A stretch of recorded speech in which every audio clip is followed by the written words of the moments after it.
আমি জোকার, আমি বোতল মেরে চারের ঘরে নিয়েছি, তাই আমি 4টি বেলুন ফাটাতে পারবো। আমি স্পাইডারম্যান, আমার বোতল একে গিয়ে থামলো। আল্লাহ, আমি মাত্র একটা বেলুন ফাটাতে পারবো। এই দেখো, বোতল মেরে আমি 3 ঘর নিলাম, তার মানে আমি আরো 3টা বেলুন ফাটাতে পারবো। ও, আমিও বোতল মেরে 3 ঘরে নিলাম, তার মানে আমিও 3টে বেলুন ফাটাতে পারবো। এবার আমাকে যেভাবেই হোক চারের ঘরে নিতে হবে। আর এই দেখো, আমি চারের ঘরে নিয়েছি। এই দেখো স্পাইডারম্যান, আমি আরো 4টি বেলুন ফাটিয়ে ফেললাম, তুমি তো কিছুই পারো না।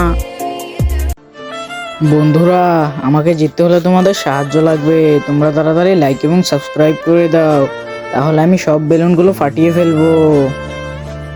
বন্ধুরা, তোমরা যদি এই ছবিটাকে ভালোবাসো তাহলে লাইক করে এবং সাবস্ক্রাইব করে দেবে। তোমরা যদি না লাইক সাবস্ক্রাইব করো তাহলে জানবো যে তোমরা এই ছবিটাকে মন থেকে ভালোবাসো না। বন্ধুরা, তোমরা লাইক সাবস্ক্রাইব করে দিয়েছো এবং আমি 4টি বেলুন ফাটিয়ে দিয়েছি। জোকার তো একটা বেলুন ফাটাতে পারলো না। হ্যাঁ, আমি এবার সবগুলো বেলুন ফাটিয়ে দিলাম।